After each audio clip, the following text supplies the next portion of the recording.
Hey, welcome to Recovery 180 podcast. And today I am honored to have Dr. Ray Baker. He's a specialist in addiction medicine and recovery coaching. And I know you've got a lot to add into the discussion in regards to recovery. So, welcome, Dr. Baker. Thanks, Glenn. Glad to be here. So, just start off, give us a little bit of a background on yourself and, where you're from and a little bit of your story. Okay, I'm an old guy, and when I was a young guy, I graduated and became a family doc in a small town. Had a really good, enjoyed family practice. Did it for 12 years, and then uh, specialized in addiction medicine when it was still a brand new field, Mm, and would spend the next 35 years doing addiction medicine, both in the community and in the workplace. Along the way, I had the honor and privilege to develop the addiction medicine curriculum at the University of British Columbia Medical School in 1990 to 95. And mm, I've served in a lot of roles. One of the things when you're pioneering a new field, you get to be exposed to an awful lot of different areas because there weren't a lot of people doing it at the time. mhm, But most importantly, in 2016, when I retired from active medical practice, clinical working with patients and with organizations on doing treatment of addiction, mhm, I focused on recovery. mm, And you'd say, well, isn't that the same thing? And yeah, it is, and it isn't. I was really involved in finding the disorder, the disease, diagnosing, assessing, coming up with treatment plans, and then helping people safely and sustainably return to work, get back to their families. But mm, I wasn't involved in what happens after treatment that much. I would follow and see that people were doing well or not so much, mhm, but I wasn't involved in, okay, what why do some people relapse? Why do some people continue to relapse mhm, or do well in a treatment program and then not do so well when they get home? mm, mhm. So that's what I focused on since then is community-based recovery. What happens after treatment? And turns out there's a growing science there, and I'm hoping we're going to talk about that today. Oh, for sure. I just want to back up a little bit. As a medical doctor, why did you all of a sudden decide you wanted to get into the recovery addiction side? Because that's a completely different field from what most Uh, doctors I would knew be you were looking going to at. ask that question. Like so many of my colleagues that go into this field, medicine didn't talk about addiction. I learned nothing about substance use Mm, and mhm. even less about recovery. Right. And I developed my own addiction. It turns out, like most kids with addiction, addiction is an adolescent onset disorder generally.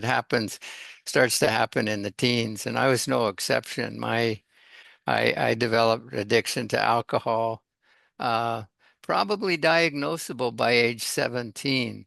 Mm, But like so many people, I was able to compensate, and when it was important, I could still perform and get good marks and lead my class.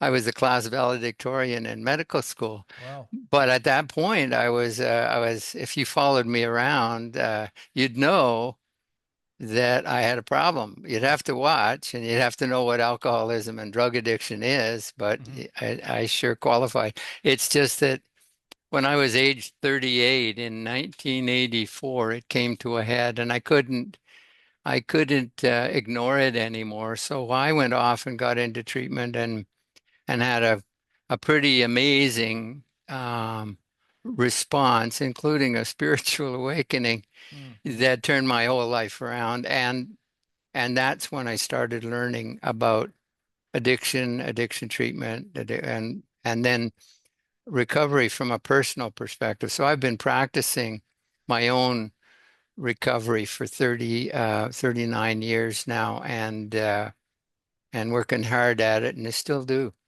So that created some excitement inside you. You all of a sudden you realized you had a goal in life Yeah. beyond being just a doctor.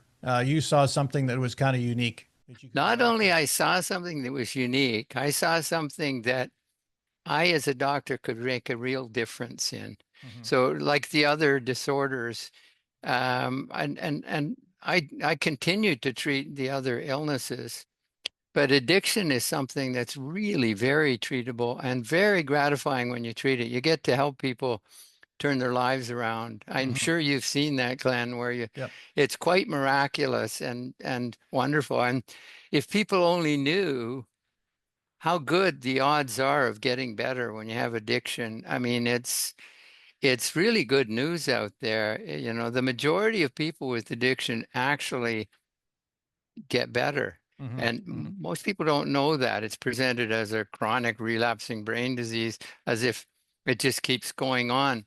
But over half will get better, and most of them don't require a whole lot of treatment. Some of them do, and those are the ones we see and hear about on the news. But there's about 9% of the Canadian population. That's that's almost that's around 3 million people Mm-hmm. are in recovery. Once had a substance use disorder and no longer do.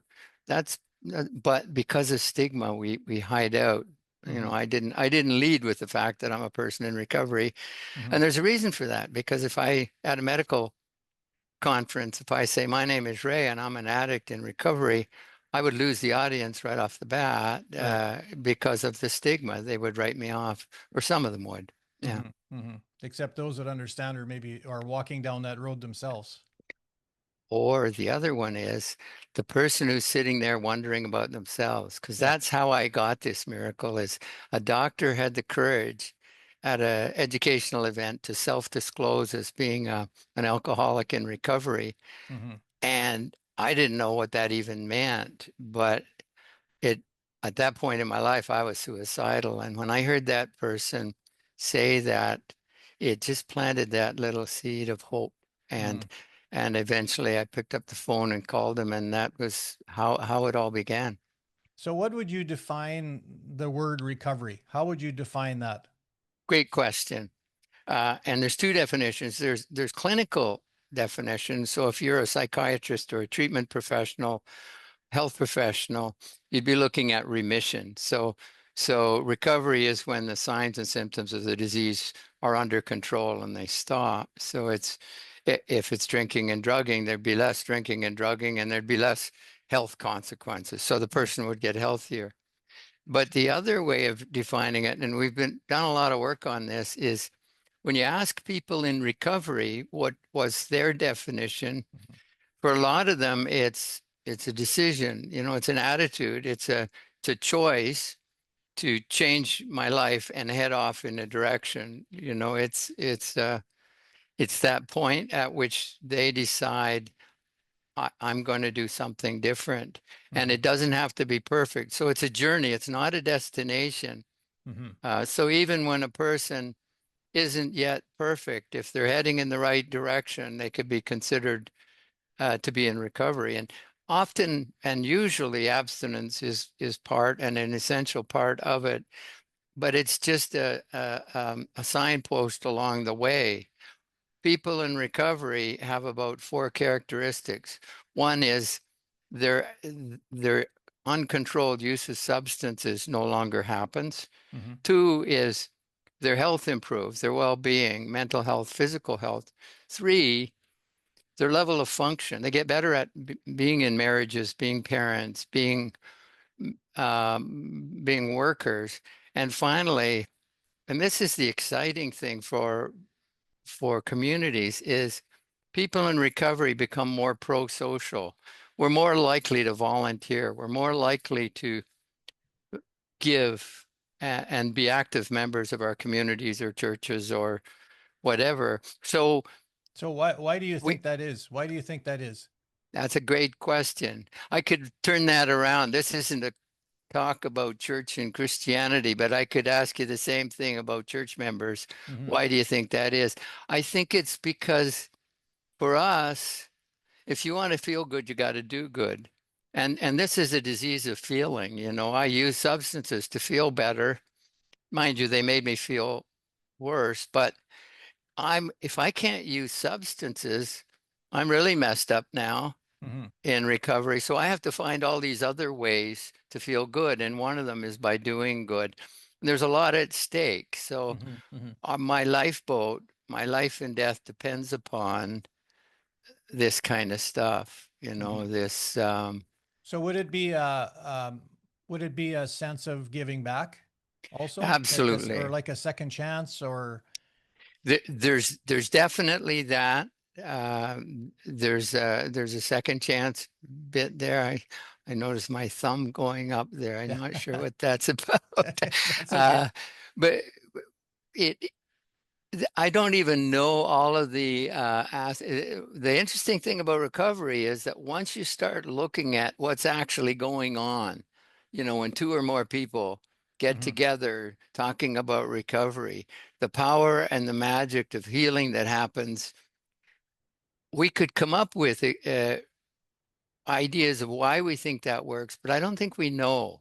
We Mm-hmm. do know it works. The evidence is really clear that that works better than anything, is Mm-hmm. getting people together. And it's so when I do altruistic acts, when I do good things, it's I feel better, I'm healthier, I'm happier. It's just one of those things that is very common in recovery. Mm-hmm. So in that process of recovery, like what sort of things help support that as people Great, are walking along that path? great question. Now, here's the research looking at what sort of conditions or the determinants of recovery. They looked at it first and found it for mental illness. For people with serious mental illness, there were five components that had to be in place in order for it to happen. And with addiction, it turned out to be true too. And the acronym to remember those five things is CHIME. So the first one is connection. That's Mm-hmm. being around, connected to other human beings. Addiction is a disorder of isolation, and you have to Right, end that to get well. right. H is hope. You have to believe that there is hope, that it can get better. And we can alter that. The I is identity.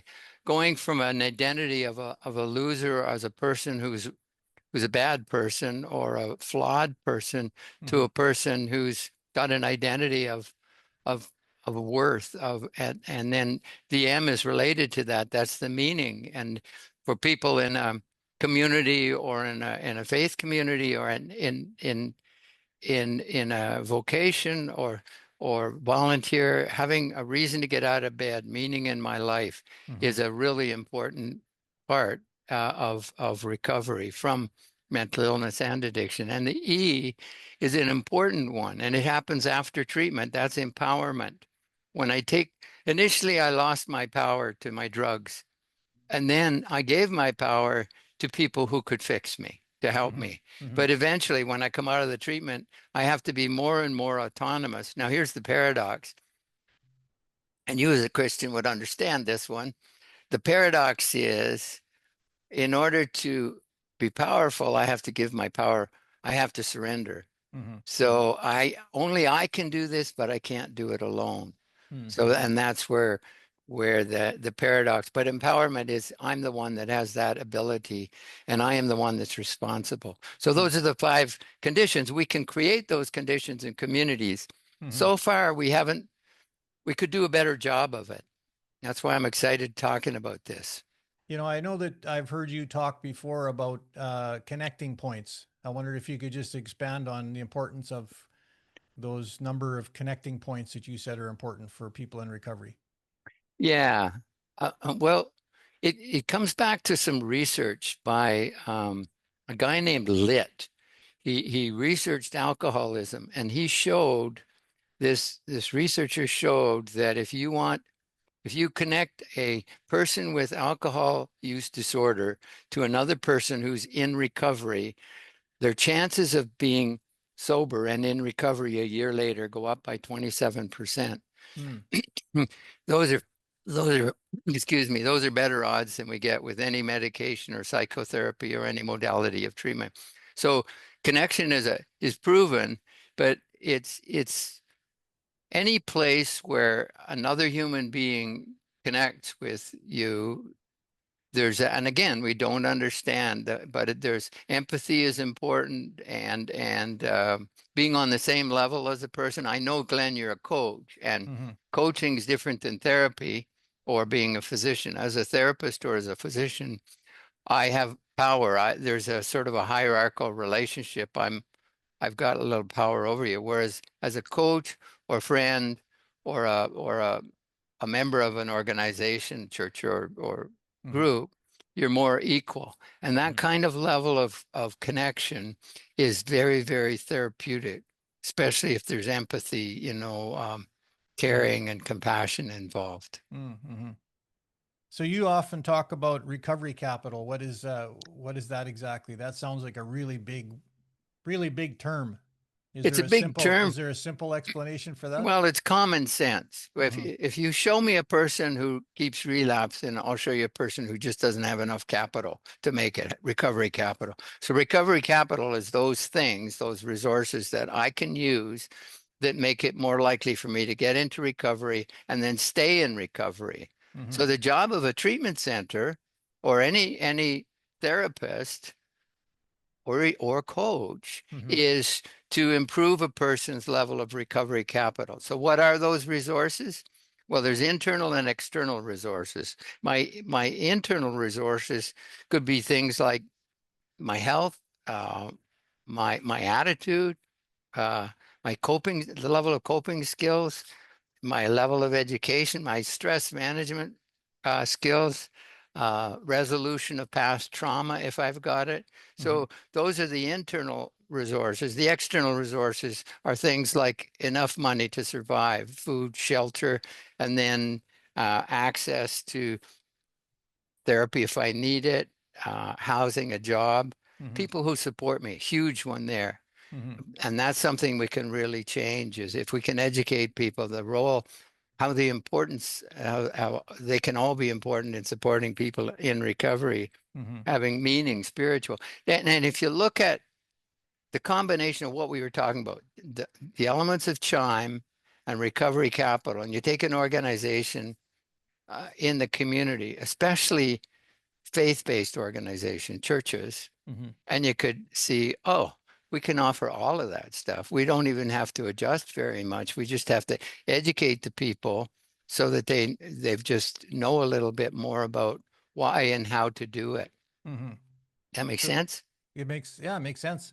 We've talked about, well, you mentioned right at the beginning about relapsing, and I know that we've talked about uh, people coming out of recovery centers, Right. and maybe not having a resource to support them beyond that point. They come out and they feel like they've got it all figured out. Right. And you've said before that it takes a while for the brain to kind of get back to where it was at to even understand that you need some help. Like, what's your thoughts on that? Well,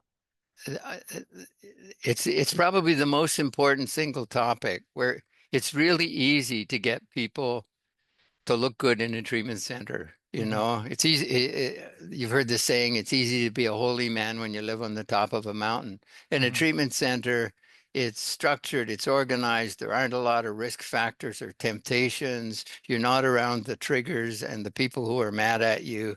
You Right. come out of treatment and you're kind of in a pink cloud. You're feeling so wonderful Mm-hmm. and you're overconfident often because you don't realize what's waiting for you. And all those people who were mad at you when you left are still mad at you, including at home. And the Mm-hmm. family is so often neglected. And a family is a big part of recovery capital, but it can be either positive or negative. So the family has to do some adjusting.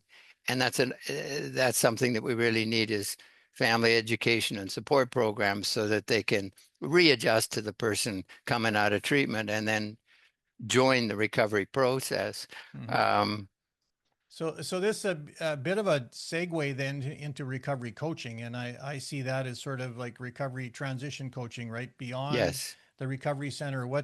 What's your thoughts on that? Because do you see that beginning, or do we even have a foundation started on that yet? Well, I wrote a book on recovery coaching, as you know, and Mm-hmm. I'm passionate about it. Recovery coaching can be the missing link. Mm-hmm. Recovery coaching, the earlier you engage, the recovery coach is a paraprofessional. They're not a professional. They're not, but they're highly trained with competencies and skills that are quite specialized. Mm-hmm. And recovery coaches, among other things, while they're a connector, they're uh, they're a resource broker. They've got access. They know what resources are there.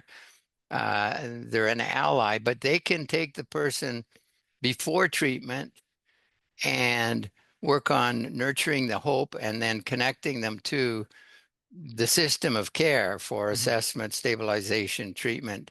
But while they're in treatment, everyone could benefit from being hooked up to a coach to make that transition so that they've got their ducks lined up before they go home, Mm-hmm. so that they know that these are the supportive resources and people in my community, because it's really, really important. The first 2 or 3 days coming out of treatment, you make it or break it, and they need to have rehearsed that, and that's where a coach can take them by the hand and Mm-hmm. knows what programs are the good ones and what aren't so much. Hook them up with people they know that can support them or match them for their interests up to the athletics and the different resources that they need in their community that to make them feel good if they can't use substances. So coaches play a very vital role in making that on ramp and the off ramp from treatment. And it's not therapy. All a coach is a mirror and a set of tools for the individual to use. And the job of the coach is temporary. Mm-hmm. Uh, Generally, when I coach people, for in recovery, I see them an average of perhaps 6, maybe 8 times. The door remains open, but I want Mm-hmm. them to outgrow me and have their own support systems in place so that they're Mm-hmm. not overly dependent on me. Yeah. So if we have recovery coaches in the community that are available, um, does part of that start then with the recovery centers in educating or them in them being educated that these coaches are in place? How can you mix the two together? Is there an understanding there? Because I'm just Not thinking, yet. yeah. I think what has to happen, first of all, the policymakers, government and funding agencies they have to learn more about what recovery coaching can do. Recovery coaching isn't like treatment. Hmm. It complements treatment. It doesn't compete with treatment, Right. but it makes everybody have better outcomes. So they need to know so that recovery coaches can make a living. Hmm. It's kind of a thankless job for people who want to make a living doing it because it's not funded. So if people want a recovery coach, they generally either they have to pay for it because insurance doesn't yet pay for it, and neither does the government. And that's just wrong. Now, some treatment centers that do recognize the value of recovery coaching fund it as part of so-called aftercare. I Hmm. don't like that term because it implies that the real important stuff happens in treatment and afterwards it's an afterthought.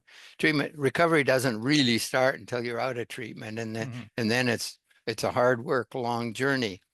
But treatment centers do need to learn more recognize why recovery coaching is important. If they care about their clients and patients, then they should encourage them to hook up with a recovery coach, which is very different than hooking up with a therapist. So that's a first step that's sort of waiting to be taken then, Um, you it, feel? it, I think a lot of work has to be done on that yet. Hmm. I think you and I need to do a lot of educating to Hmm. talk about recovery coaching and to also the science has to catch up and we have to get more and more. The problem with recovery coaching is that it's an unregulated field. Hmm. So people can call themselves recovery coaches and do something like therapy or counseling or sponsorship or whatever they want to do, and they get away with it because it's not a regulated profession. Right. It's not that particularly that I want it regulated, but it's a highly specialized area with very specific competencies. Hmm.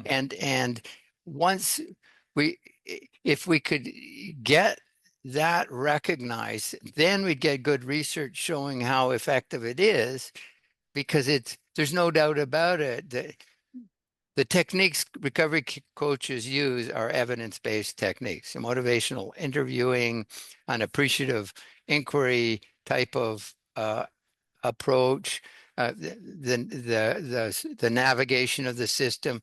It's all recognized and effective. It's just that we need some standardization, some quality control. We need to get and somebody needs to be watching the integrity of recovery coaches, Hmm. Hmm. because it's a very responsible position. Well, it's very time sensitive too. I mean, a lot of the people that are coming out of recovery centers really went in with no money. They've lost a Yes. lot of everything, and Yeah. so they're really not in a position to be paying out of pocket. Bingo. And so as a result of that, they're missing out on something that's very vital. And it's like Yeah. it's like medicine that they can't afford to buy, Yeah. And so that's the unfortunate thing that I see. And so Yeah, it is. And one of the ways that places like Connecticut are getting around it, I don't know how well they're getting around it, but they train an awful lot of recovery coaches knowing that the turnover is going to be very high, and some of them will just do it as a stage in their early recovery. There'll be a recovery coach, like semi-voluntarily, and give it away mhm, until they get on their feet and move on in their own vocation and mhm, career, because it's it's generally not yet recognized as the valuable resource that it is. mhm. So as we kind of wind down here, like what would be your final thoughts? I mean, we don't know who's watching this. It's going to be people maybe that are in recovery, those that are considering going into recovery, could be family members that are watching. What would your final thoughts be in regards to the whole recovery process and the We got direction to it's get the going? word out. We Mhm. got to hold open conferences. We got to do podcasts. We got to do educational, community-based educations, organizational education, educating the health professionals, mental health professionals, addiction professionals about not just addiction.